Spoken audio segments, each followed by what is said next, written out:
Hey, everybody. Thanks for tuning in to this episode of Our Kids Play Hockey. We want to let you know that we have once again been honored with a nomination for the Hockey Podcast of the Year via the Sports Podcasting Awards. And all you need to do to help us is go to ourkidsplayhockey.com and click on the Vote Now button. It asks you a couple questions. You're in and you're out, and you have voted for us for Hockey Podcast of the Year. I want to thank you all for being a wonderful, wonderful audience and helping us get to this stature of hockey podcasting, because we've done it as a family, as the hockey friends and families around the world. Thanks so much and enjoy this episode of Our Kids Play Hockey.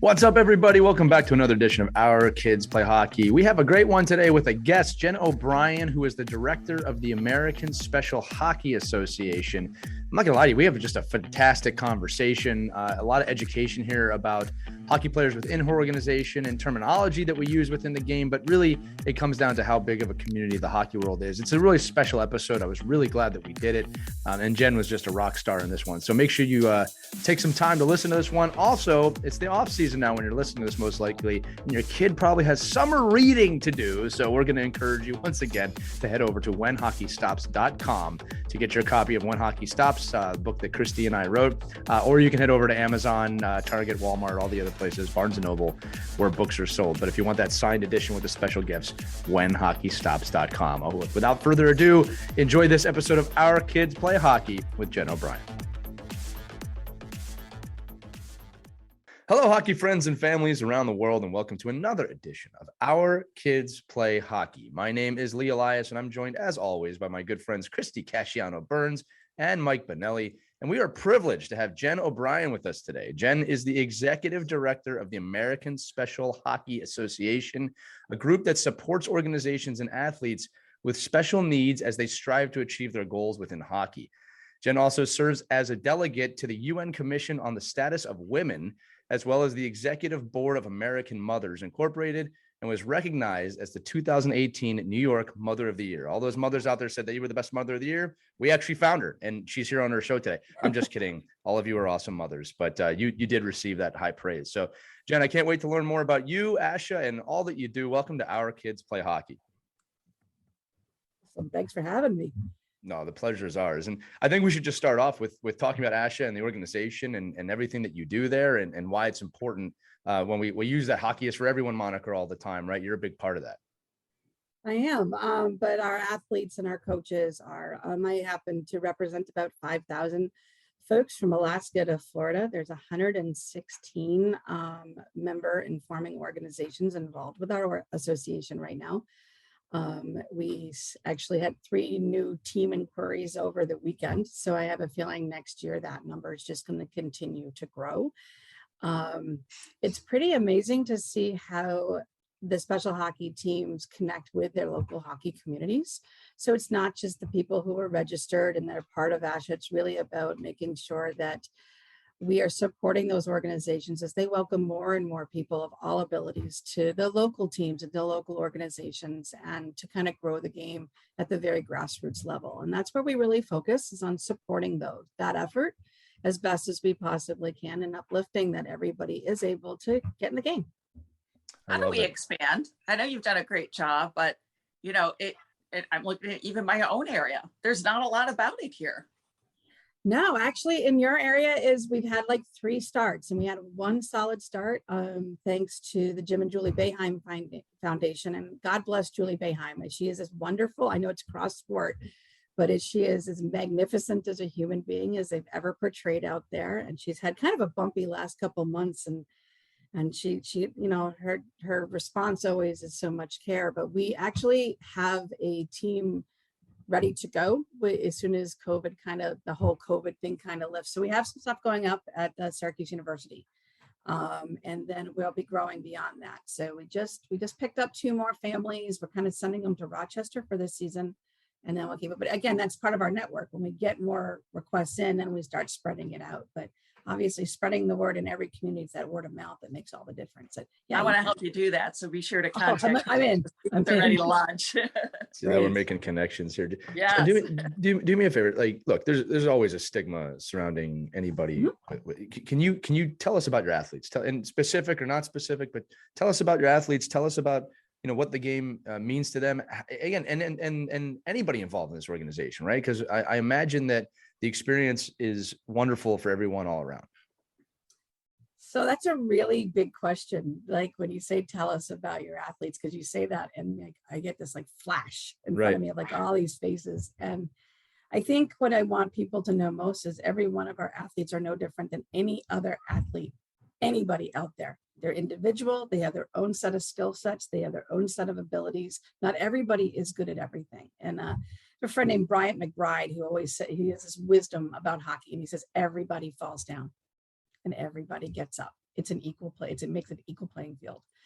And that is certainly true about ours. But I will say uniquely to ASHA athletes is that they never forget a statistic ever. They never forget a detail ever. They will hold everybody accountable to any promise that's ever made. And they keep their promises. So if they say they're going to do something, they're going to do it. There's not a lot of craziness in, as far as, people telling stories, this, that, or the other. This straight on honesty. There's an honest love for the game. And the kids that come to ASHA first, they're not always 5. Sometimes they're 12, sometimes they're 40, sometimes they're 30. We can have from 5 to 60 on the same bench. It depends on their ability. That's how we rate everybody, and how when they play according to their abilities, not necessarily their age. And we are also the most diverse league in the continent that we know of. We are 15.4% identifying non-white. You will always find a diverse bench, boys, girls, all cultures, all languages. Some are non-speaking, but our community as a whole has a real love for the hockey. And when you ask me about who our athletes are, they love the game. They are what is really, really good about the game. They're the fans in the stands that are cheering you on, whether you are winning or you are losing. They're cheering their benchmates on, whether you're winning or they're losing. And if they score, they often apologize to the goalie. Sorry, I scored on you. Like, that's a common thing. We have stinky sock penalties in our league to make sure that everybody has an opportunity to feel like they can be a contributing factor. So if somebody on one team sees that somebody else isn't scoring and they keep trying, stinky sock penalties come, and everybody naturally knows how to make it be a dignified moment for everyone to achieve their goal. It's not about scoring, it's about achieving. So when you ask me again, what about those athletes? Each one of them has a unique ability to bring the best to this sport, and the sport brings out the best in them. And it's my pleasure to serve them.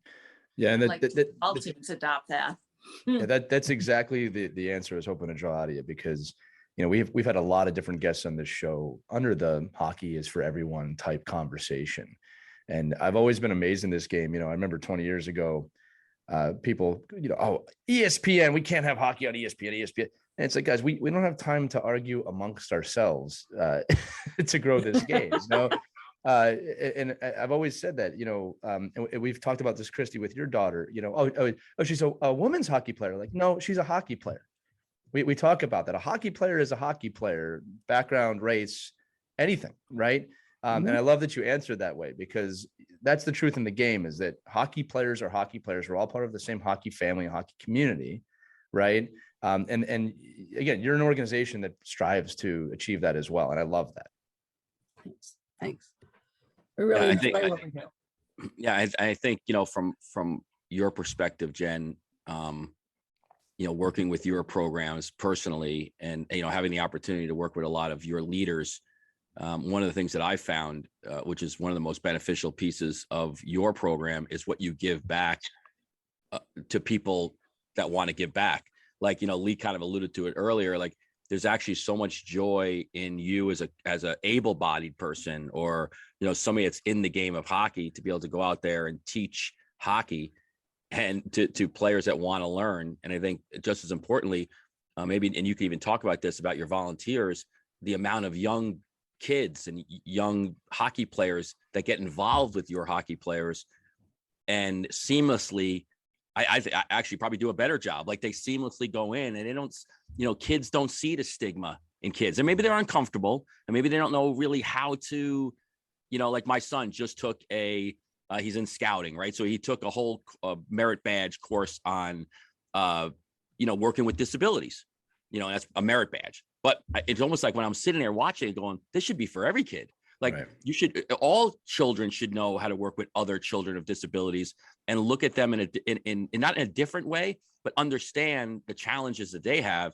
so that they can add more to the environment that these kids are in. So maybe, can you talk about, we could talk about your high level volunteers, the people that like that you're doing, right? Filling warehouses up with equipment and getting it out, but really talk about how important it is for the grassroots kids and coaches and people to get involved in their local community and not be afraid to do that. And I'm hoping I'm using the right term and verbiage, but feeling like not feeling uncomfortable that you can't go in there and help. And Jen, feel free to tell us if we use the wrong verbiage here. And Mike, I'm sure you'd agree. I will. Yeah, please do. Look, part of breaking any stigma is having the conversation. And I'll dive into that in a minute, but I want Mike's question to be there first. So the question really is about like our teenage and our younger volunteers. And I think it's really important. It's actually a key component of all of our teams, is the local youth hockey involvement. And I often tell our folks to go look for the kids that are in the penalty box too much. They're fighting too much. There's something about the game that they love, but they're not really sitting well in their skin with it, and find them a way to get out of the, kind of the grind. There is a grind involved with this. And so how do you find out your love for the game again? Well, get involved with us and you'll find the love for the game. Right. Specifically, we have about 1,300 youth hockey across the country that are regular registered volunteers for their organization. And all of them bring the most important component, and that's peer-to-peer relationships. You can coach a kid all you want. It's just another adult talking down. But this is about the social aspect. Unlike typical hockey, we're not talking about going to win on championships and all this other stuff. This is about building social and emotional relationships with your peers, learning how to do things, be more independent, all of those, what we call ADLs, or activities of daily living. Like, how do you get from point A to point B? People with special needs use teamwork to do that on a daily basis. They've had to do that from day one. They've had to have someone assisting them. So if you have to have someone assisting you, you have to learn how to use teamwork. And so there's a lot that individuals with disabilities can help typical kids kind of humble up a little bit and learn about, let's slow down and take this step by step by step. So that peer interaction that happens between our typical junior coaches or mentors, it depends on the team, what they call them, and our athletes, is huge. And they form lifelong friendships, and those friendships are incredibly impactful later on in the, whether they're on the ice or off the ice. These are people who have normal, typical, strengthened friendships because of hockey. Now, I think we can all agree that is one of the things that hockey does uniquely than any other sport, is that you have a band of brothers or sisters or friends, and you become very, very connected to them for lifelong, and those pickup games happen, and the street hockey happens, and all the other things that happens with special hockey. But it's because kids enter our program as mentors or junior mentors, they're able to actually grow the skills that their hockey skills. They've been coached. They know how to translate the coaching to their game. Now, how do they translate all that coaching into their life skills and their life goals, and learning how to take that information and help their life moving forward? And we really, really search out really good ones. And we also do a lot to recognize them. We have scholarships. We do a lot of recognizing of our junior coaches. And we're always looking for the ones that are hiding, the quiet ones. And we might not put a big banner up, but that might be a letter from me. It might be a quiet scholarship or something that we know. We're always looking to recognize them, because, sometimes you just have to be seen, and they're taking the time to see our athletes, not through some kind of veil of a stigma, as you said. Right. They don't really care. As a matter of fact, most of them will tell you that the best friend they'll ever have is somebody with autism, because they're the truest friend. And when they're having trouble in math, they always know they have a friend to call. There's always a phone a friend. with our group. And it's remarkable how those relationships grow. And again, as you asked me before, you asked me this question, I see faces. We lost two really amazing junior coaches this past year, both in highly publicized accidents. And it was out, the outpouring of love from everybody to both Connecticut and into the Philly area was huge. And I think that was a testament to the impact that these young men and women have on our athletes. Oh, we're so sorry to hear of your losses. Our hearts go out to the families as well.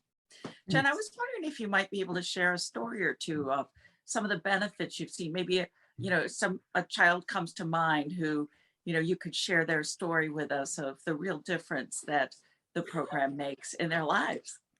One, I feel bad that I'm the one to be saying this. I mean, Mike, you've been on the ice with a couple as well. And so Mike, he smiled. I think we're going to get Mike to maybe tell a little bit about what his experience is. That's a nice smile. For those of you listening, Mike's got a big smile on right now. That's not his normal smile. Rare. Yeah. I don't know if it's rare, but yeah, go ahead, Jen. Maybe I'll bring up, there's some that I can talk about publicly and some I kind of leave to their own private stories. I think there's two that I would bring up specifically. One is he was in his 30s. He picked up the phone. He called our program here in Binghamton, and he says, I see you have a special hockey team I'd like to join. And the person who answered the phone at the time was working in an office that I was in, and she was like, he's 30, everybody else is 8. This isn't going to work, da-da-da-da-da. And I'm like, hear him out. And Taylor showed up at a rink here in Binghamton. It's called the Polar Cap. It's kind of infamous in its own way. It's kind of a little stuck down in a little hole of the wall place, but it's a wonderful place. And it's now called the Ice House. And the guy's incredible to us. But Taylor walked in and he said, I know I'm too old, but I wanted like to be a coach. And he's clearly on the spectrum. And that was 6 years ago. And he now plays on 2 other special hockey teams because he's an A-level player, but he comes back every Friday to coach the team here. And what he has done since is he's learned job skills. He's gotten a job. We're always looking to figure out a way to get him hired by a rink or do something. Everybody's always trying to figure out how to hire Taylor. But what we realized was that Taylor had the ability to bring out the best in all of us. So when I really need like a Jiminy Cricket, I don't call certain people. I'll actually call Taylor. And when I've met with the NHL executives, I've often say, I don't work for the brand or you guys. I work for Taylor. And because he's the one who's going to hold me accountable, and I'm a volunteer too, but at least I know that he values me and my time.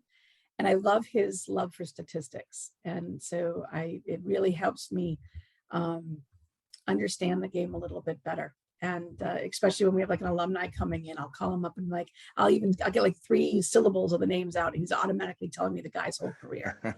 But Taylor is a really great story about how getting involved with special hockey, even though he was already involved with hockey, he kind of burst his limit. He couldn't play anywhere else.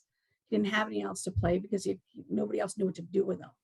Right. So he was feeling really low in his game, and then he came to special hockey and he found out that he found acceptance and he found a lot of encouragement, and it really brought out something in him. So he's a good example of what this does for someone who's in their late 20s, 30s, who's, beer league isn't really a good fit. They can't play where are they going to go to play this game anymore?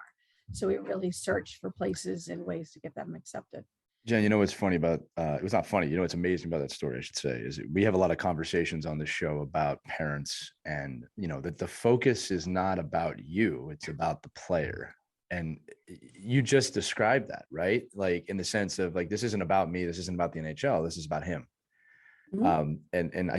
That's such an important aspect that, look, I've said this before, I don't think any parent, or I should say 99.9% of parents aren't going out there not caring about their kid. That's not the point, but it's very easy to forget, and get into the game and you need to do this. And you forget hey, whoa, we're not here for you, right? We're here for them. One thing I want to do on this episode is I want to provide a lot of education for the audience. And You know, up to this point, I'm sure the audience is listening. Like, this is a great story. But I want to talk about the stigma even more. I want to talk about terminology. I want to, because I don't know, right? I always make myself vulnerable. I'm not even sure I know the right terminology. What is the correct way? What is not? What are things that we shouldn't be saying? And if I may, I want to tell you just two quick stories before we lead into that, because I've had some experience in this world with this stuff. And I was reading this great article the other day of a parent whose child had severe Down syndrome, and they were on a plane. And there was a child in the seat ahead of them, looking, just staring, right? Because they were curious. And the mother of the child ahead of them said, no, don't do that. Turn around, don't look. And the parent wisely said, no, it's okay. It's okay for your child to be curious. And I remember thinking that triggered the second story I'm about to tell you, but right, it's this idea of, no, that's the stigma. This is a human being sitting here, right? You don't ignore it and turn back. You can ask questions, you can learn. That's how progress is made.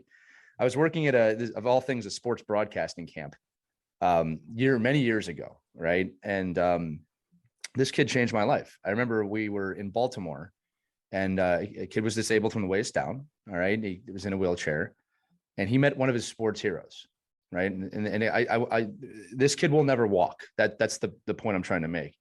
And he met his hero, and he looked at me, and I was an athlete at the time, and he said, "Man, don't you just wish you were me?" And he was dead serious. Right. And I remember, man, you talk about perspective immediately. I was just like, wow, you know, like that really put things in perspective for me of he can't walk and he's serious. Like, he's on cloud 9 right now. This is not something he thinks about like that. Right. Like that's his life. He's living his life. And don't you wish you were me? And then I had the privilege when I lived in England I was working with a professional hockey team, and I would go to the special schools. That's what they called them, and work with those kids. And it was so rewarding in the sense of not just for me and the kids, but for me, you know, because when you walk, I would walk into these schools, and I'm not gonna lie to you, it's almost like nervous when you walk in, because it's not a normal scenario, right? And within minutes, you just realize, like, what, man, none of this is ridiculous thinking. These are kids, and they're just having fun. So I'm sharing these stories because if I hadn't experienced those things, I might still be I don't want to talk about it, like, let's ignore it. I don't want our audience to walk away from this episode thinking that's really nice what they do. I want them to know, hey, listen, here's what you can do. Here's some things that people say all the time that maybe they shouldn't say. Here's how we can be better as a hockey community for everyone involved, right? Is that a good setup? I'm trying to set you up. Yeah, thank you. Yeah, that's amazing setup. I'm sorry. I mean, I have to laugh because "Don't you wish you were me?" That was brilliant. I've actually heard that said before, and you say that it's like, you know, what is someone I heard lately? Oh, I have a charmed life. Don't you understand? I mean, that's what that was. Right. Like, yeah, you kind of do. You know, I get everything I need. You know, life is good, but I think when we talk about the stigma, I think the parent on the plane, I've actually read that story, and it's true. Right. There is no stranger if you say hello first. And I think that's something that's, learning just how to say hello. And, are we used to stares? Yeah, we're used to stares. I think the hardest part for us, what term not to use, obviously the R word. And we talk about that. Right. There is not a week that doesn't go by where that is not said somewhere in around the locker room of any of our teams when they go in. And it might be recently it was like a dad telling his kid, what are you blank because you left your helmet in the car right in front of a whole special hockey team. Wow. And everybody's head whips around, and the guy looked completely mortified because it just rolled off his tongue. Right. Well, maybe that was a learning moment for him, right? It was, but it was also a learning moment for everybody else. But of course, the kid who's sitting next to him goes, hey, it's all right. Sometimes that happens. That's the response, I think the stigma that I'd like to talk about is that special hockey special hockey players have to look just like other special hockey or just like other hockey. And or that they have to do things exactly the same way. Nobody, not a single athlete, American special shared sympathy. You don't have to feel bad for them, and getting involved with our teams doesn't make anybody a better human being. What it does is that it invites more people to become more in a community. and grow that community to be more diverse in every way. Not everybody is good at everything. So everybody is disabled in one way or the other. 1 in every 44 Americans are, impacted by a disability in one way or the other. Disabled folks are the largest minority of folks that everybody could possibly be a part of. One of the things I said in a meeting once, I listened to this whole big presentation about inclusion and equity and, diversity. And obviously they had nothing to do with special needs or disabilities in the entire conversation. We got through this whole thing. I put my hand up and asked a question. I said, when are you going to realize you're one hit away from being one of us? It kind of killed the whole joy of the presentation. But the point is that I think people need to realize that we're all human. Right. And if you're looking at a stigma, then what would you feel like if it were you? If you were the one there, stop and ask yourself, if that were me, how would I feel? I think another thing people have to realize is that stigma is often based in grief. If that were to happen to us, we would feel sad. We would feel a loss because we knew a difference. But for our individuals, they have an entire bunch of abundance of things that you don't know about yet. So take that time to think about what they do have. And what they could have is a friend in you. And let's start there. Yeah, Jen, just to define a little bit, to kind of frame this for anybody like might be listening in or wants to get involved with American Special Hockey or thinks they might have a player that could be involved with American Special Hockey. Give us the parameters. Now, I know it could be pretty broad, right? But give us the parameters. Because you just made the point, like, it doesn't have to look like I work with New York City with the New York blind hockey guys. And, their puck is the size of it's huge. It's a huge metal, loud puck, right? Because it has to be adapted. So talk little bit, when you look out at American Special Hockey practice and you see all these kids gathering and all over the country, what does that look like? What's the two ends of the spectrum that parents might seek out their children playing American Special Hockey?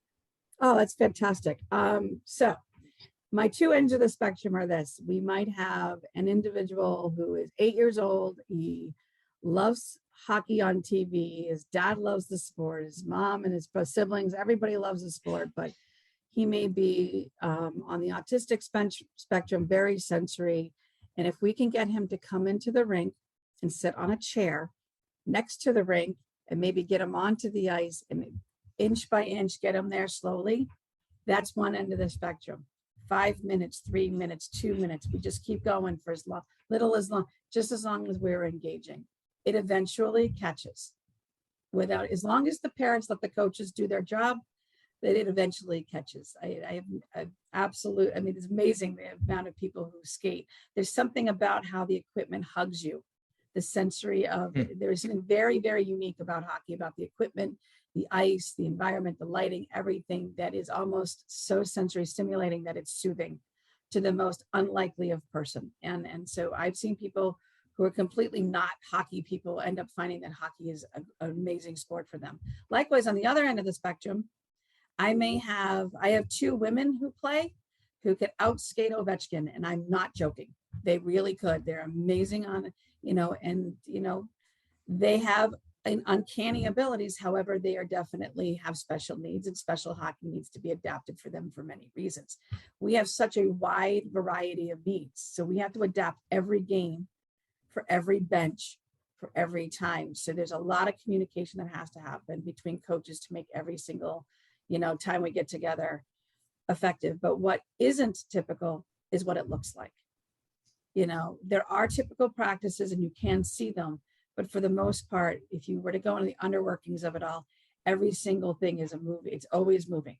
Talking to the parents, how are they? What's going on? What are their needs? There's tons of adjustments being made, and the dedication of the coaches and the volunteers and the parents to make sure that it becomes fully accessible starts with communication, and communication is universal. It can be, it can be pictures, it can be storyboards, it can be however it is.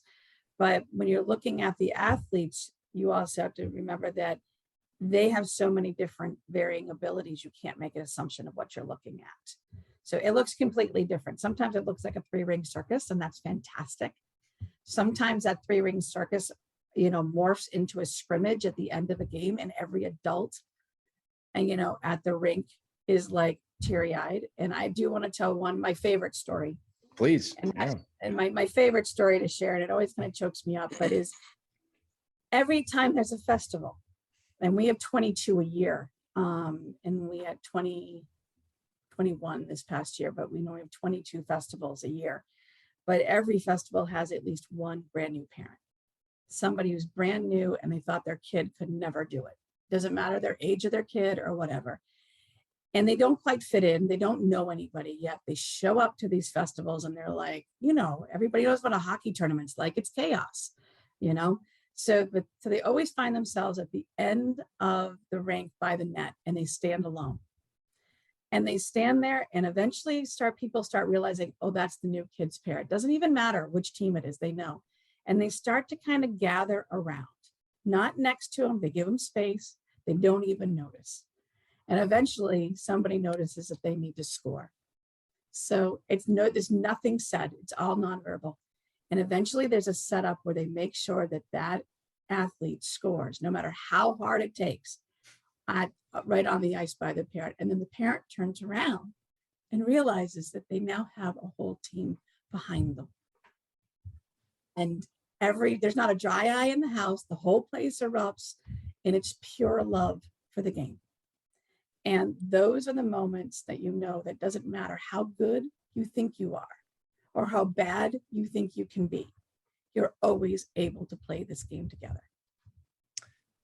Jen, that's a beautiful story. Yeah, I was going to say the same thing. And then introducing the whole concept of a team, something that these children probably never experienced in their lives before. No, and they don't know how to, how do you feel like you have a teammate, and team parties and being invited to a birthday party? Oh my Lord. Our kids don't get invited to birthday parties. And then all of a sudden they have 30 birthday parties they get to go to a year. And it's remarkable. I'm gonna start crying. And it's real. And and they may find it at 5, and they may find it like Taylor at 30, but they find it. And for those who need it, there. Jen, here's a great question. And Mike, this is for you and Christy as well. It's more of a, thought. We're obviously talking about this in the context of special hockey right now, right? It's like, people listen to this. Tell me that's not how it should be everywhere all the time. It shouldn't, right? Like we could learn from you. You understand what I mean? Like we talk about this all the time. Hockey's for everyone. Hockey is hockey. And the truth is this, is that I think people get so lost on ability, and I'm not talking about special needs. I'm talking about skill just in general right now, and where my kid's going. We forget the basic elements of why we play sport. This isn't even limited to hockey. You said it's a community. Again, we're recording this towards the end of the season, and we're seeing communities break down because evaluations are happening right now. You know what I mean? And it's like, man, that's the best part. Like, I keep thinking it doesn't have to be this way, right? So when I look at the model right there, exactly, right? And we should be duplicating that, right? Absolutely. You need to write a playbook for everybody. You should. Listen, I mean it. Look, youth hockey, which is great, and just hockey in general, which is great. I'm telling you, we forget some of the most important lessons that the game provides, which is, as you said, and tell me how it's any different, right? Friendship, community, teamwork, communication. I was just thinking when you were speaking, Mike, you'll get this too, right? Christy, you'll understand this from dealing with coaches. I've said this to a lot of coaches that I work with.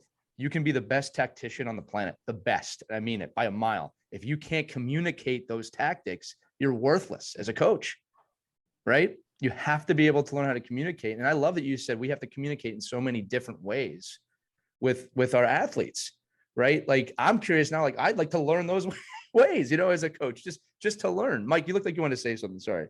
Yeah, no. I think what Jen has done with her group is, create a program, right? That really people want to continue to give to, right? If they weren't doing, God's work, but really they're doing, if they're not giving opportunity to the people that need it the most, then she wouldn't get the support she gets. So That's Jen, true. talk about a little bit about Yeah. Bauer, the NHL, your partners in the NHL, like these players that go like that. You don't need to seek out; they seek out you. And talk about like I'd love to hear more about the Rink of Dreams that I see on Facebook and Instagram and stuff, because I think this is where all of us as a hockey community, number one, will be jealous. Number two, have to say, wow, this is something like I can actually get involved with this and be a part of a positive change. And to your point, not to make me feel good, but to make all these other people feel good. And I think, and that in turn makes you feel good. It's just like anything else you do, right?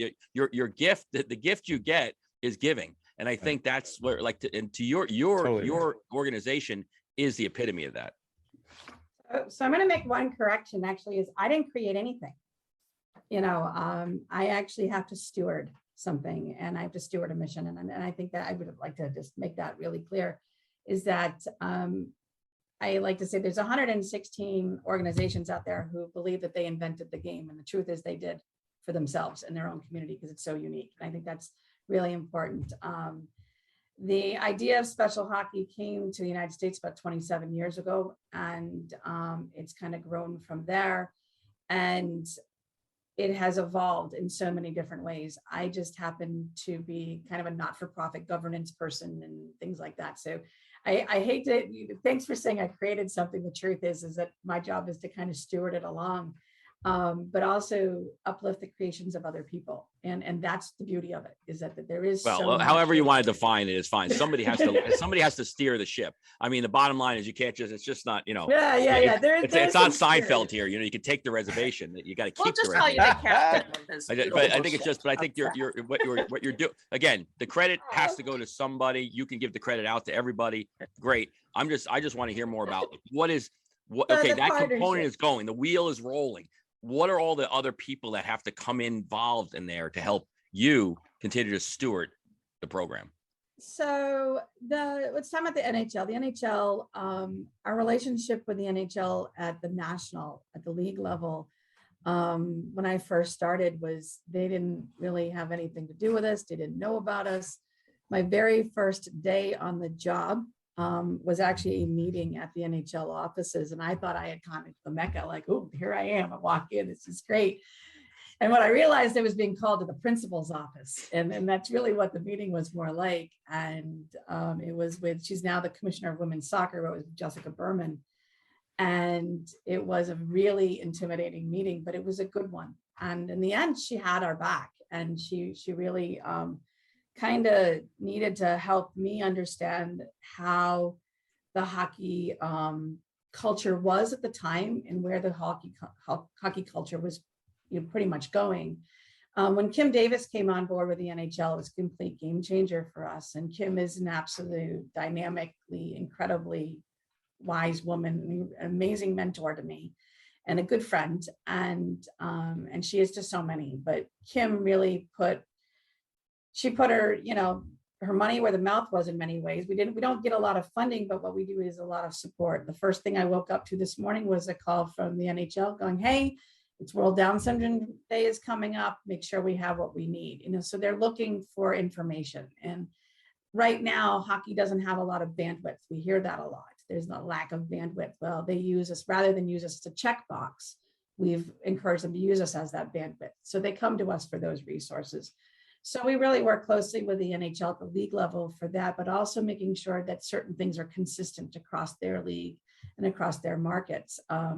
I did say once to them that, hey, you've got 32 teams. I got 116. I don't know what you guys are like all worried about, because I got all what, let's put this in perspective. But, maybe a bit different, but but the league is really supportive, but each individual market is as well. And so you'll find the Minnesota Wild supports a very specific league of their own, which is Minnesota Special Hockey. And then Chicago also has something very similar. Washington Capitals have 7 teams. Wow. Philadelphia has 6 in their area. Boston has 11. So we kind of work with each market or each NHL club to grow. Seattle Kraken is working hard to grow opportunities in their area. And it's not just always in special. Sometimes we get together with a market and talk about blind hockey. We talk about sled. We talk about standing amputee and warrior hockey and special all in one, conversation. And then we start to break it down into, doable things. Those partnerships really come back to what we talked about earlier, Lee. It was about communication. Right. It's about opening those doors of communication and bringing opportunities to see if they're a good match or if they're not. But we have to keep bringing those opportunities. And so that's a big part of what we do with the league. Obviously, folks know that Alex Ovechkin has been a supporter of special hockey for a long time. It's ever since he met a little girl who's no longer little. She's now, I think, 18 this year.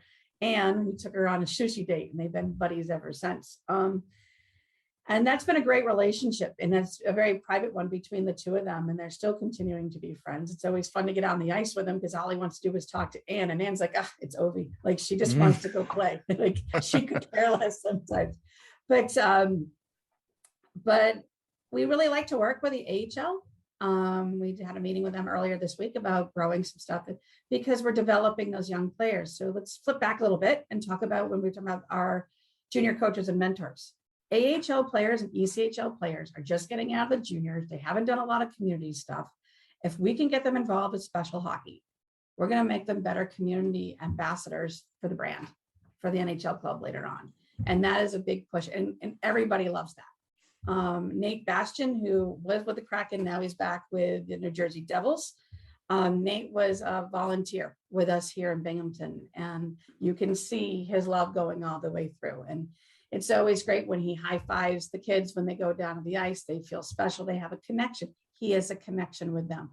That is a lifelong friendship that hockey built, regardless of all the flashing lights and all the big contracts. It's a lifelong friendship that hockey built, and we like to go on that. Bauer came on board with us, ironically, because I was the mother of the year. It was kind of a funny thing. Right. I did a thing with the United Arab Emirates women's hockey team. They had given us a chunk of money. I called Bauer asking if I could buy wholesale. They kind of declined me nicely. Yeah, and sounds like Bauer. Yeah. Well, they're actually phenomenal, and they're an amazing partner. And Julie King noticed that I was the mother of the year for the state of New York in 2018, and for some reason that she saw it on my LinkedIn, and then she came back. That's great. Said, hey, can you take quantity? And I'm like, yeah. I didn't know that I was going to get. I mean, over the last 3 years, we've gotten close to $980,000 worth of equipment that we've distributed out, not just to special hockey, to any at-risk. We did Northern Labrador and we've done San Diego. So it's a pretty, we've done a pretty good crisscross across the nation and Canada with making sure that we're partners with Bauer. So Bauer is an incredible partner with us. That's wonderful. And whenever we need something, we give them a call, and we also partner back with them. So I guess if you want to talk about Rink of Dreams, it's a good time too. Yeah, no, please. I mean, I think the, obviously you do a lot of showcases and you do a lot of these, like you said, 21, 22 tournaments around the country to cater to this group of hockey players. But tell us a little bit about the project you just finished and are using. And, I think it's a real great incentive for other organizations around the country to get going and get their teams geared up so they can come up and play. So I'd like to hear more about that. So this past December, I was told that the second sheet of ice that we were going to use for our annual festival here in Binghamton got double booked. And I was like any other good hockey mom. I stomped around the house throwing quite a temper tantrum for about a day. And then someone said, well, you need to call this guy and use his backyard rink. And I'm like, no, I'm not using a backyard rink, like all the attitude, full on, embarrassingly. I was like, whatever, like, no. And so I called Christina and Larry Pierce, and I said, hey, it's been recommended for me to give you a call. And I'm like, well, Larry was so excited. Just come on up and see it. So 4 miles from my house, on top of a hill between a cow pasture and the horses grazing, next to the barn, I go down a dirt road. And I stop at the dirt road and I have the ugly cry that everybody during COVID, like all the COVID frustration, like I left it right there in a muddy mess. It was an ugly, pathetic cry because in front of me was a full-sized refrigerated rink outside with Wagyu cows on one side and the donkey calling me on the other. And I'm like, what is this? And not only that, it's all recycled. All of it. It's all recycled. Like it's all refurbished. It's all like, oh my Lord. But the view is outlandish. It's the most gorgeous, peaceful place. And the Pierce family, the original Cornell scoreboard is recycled and refurbished up above. The Zamboni is a recycled one from the ice house, and it's painted like a cow. and the benches are these 35-foot long, white oak trees that were going to have to be felled because of the boar anyways. So they felled them, and they're these beautiful white oak benches. They're just tree trunks with the top flattened off. But what they did was they made when I first visited, they were still pouring concrete around the pad and other things. And Larry's like, how do I make this the most accessible I possibly can? How do I make it so sleds can get on? How can I make it so your athletes can come up? And we're going to open this in January, Martin Luther King weekend for your event. And we're going to open this for special hockey. And he paid a whole lot of extra money to make sure it was ready. And it was -16. So what does he do? He buys a big bench heater and he starts heating the bench. And, we ended up having Omicron, so we could only have 75 kids come to the first one. And which was really good because it was a perfect time to kind of try it all out. But if you could imagine having the most perfect outdoor rink, completely built and accessible for your athletes, sensory wise, physically wise, they get dressed in the barn and they come up via hay wagon. Can we talk about the hay wagon? And the dog meets them at the end of the hay wagon. And, and there's a baby cow named Annie, because she's an orphan, that's getting fed in the stall next. And the amazingness of this whole entire family, grandma came out, the uncles came out, all of the kids were there. And even better is the kids invited their hockey teams to come. It's a field of dreams in real life. It was that in everything. It was that in everything. And it has, and Matt Karkner, who used to play here in Binghamton, he rookied here. And then of course he went on to play pro, and he left the Bridgeport Island Sound Tigers. He ended up being a coach on the bench with us. Sorry. And he stayed in this little house that's also all recycled. Larry happens to do demolition and construction. So this is part of how this happened. And he just kind of looked around. He's like, there's s'mores, there's a bonfire, everything, sight, smell, everything it was about as soothing as it gets. And Larry and Christian obviously have a vision. It is a private rink. You can only come by invitation only. It's a private party. So when they said, let's do this again, when we said to have the whole festival all over again with everybody supposed to coming. So we welcomed 247 athletes from 26 teams from basically Michigan to Florida to the ice about 4 weeks ago, I think it was now. And it was absolutely incredible to watch it all happen. And we had kids parked down at the school, and the county sent buses up and they dropped them off at the barn, and up they came via wagon load. It's pretty amazing. Sounds amazing. You can see pictures. It's on our Facebook page, American Special Hockey. I think that's probably the best place to see pictures of it, but it is all that and more. And I think you'll see that kind of rink will have more and more. But Chris, I'm only 63 miles away from you. Come on down. I'm gonna come. I'm gonna make a trip and see it. This is amazing. We'll be playing a lot of street hockey on it this summer. They just pulled the ice out this past week. So, and that's the goal. But but what that really was a gift. The Pierces didn't know, their kids had never played with anybody with special needs before.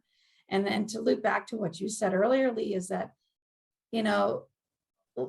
Larry loves the game. His kids love the game. His wife is like, I like my horses, and she likes the game, but she's like, this is about her husband's passion in many ways. And what she realized was that there's, outside of the typical hockey experience, what she saw was this really wholesome community coming just to play and love the game.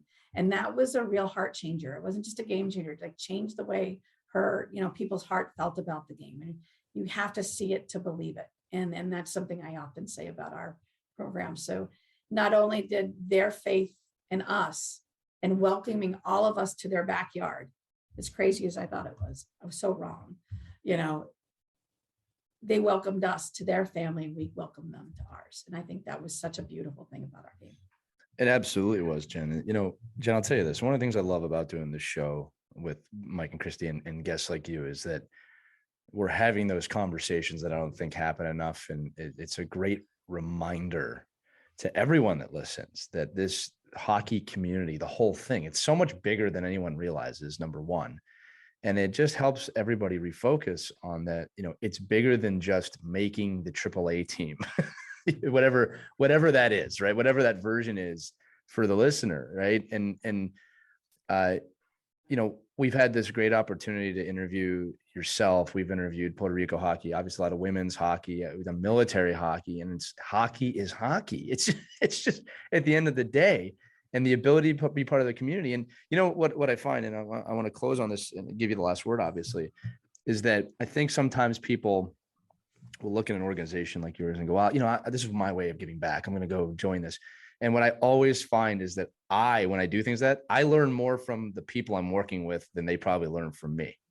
Right. It's a two-way road here. Right. And there are a lot of people out there that want to volunteer. They want to do things. Right. And the trick is you want to learn from everything that you do in this game. Right. Like I said it before, I coached Mike hockey this year. I've never coached Mike. I learned a lot. Right. Because I told them all the time, my experience at the upper levels has nothing to do with Mike hockey. Right. Volunteering for organizations like yours, you'll learn a lot. Right. And it's a two-way road. So what I wanted to do is throw it to you real quick. If people are interested in finding you or finding the organization, wherever they are, how would they do that? Where do they look? Where do they find you? Well, pretty easy. Specialhockey.org. That is really easy. Yeah, specialhockey.org. And that will link you to all of our teams, as well as a contact button for any questions. And what I'd like to encourage people to do is don't be afraid to ask those awkward questions. It's okay. There's pretty much nothing that can be asked of me that is going to be more awkward than some of the things I can tell you about, or won't tell you about. We've had some pretty awkward moments that aren't so awkward. It's amazing how many times special needs parents will get together in the stands and they'll be talking about things like, oh, you too? Like, you know, it's okay. But ask those awkward questions if you want. Ask about what you want to know or why. But I'd also challenge everybody to ask yourself why you haven't yet. That's a great question. Why haven't you contacted us yet? Or why haven't you tried hockey yet? Or why did you think somebody couldn't play hockey yet? You know, because if you've decided that they couldn't, then you've decided that they can't. They didn't decide that. So let's try. I think that's a great note to end this on, Jen. First off, honored to interview a Mother of the Year. All right. My kids might disagree. Right. Well, that's one of the prerequisites, I think, that makes a Mother of the Year. No, but this has been a lovely, wonderful episode, eye-opening, but also educational. And I love that we had the opportunity to speak today. So thanks so much for being here.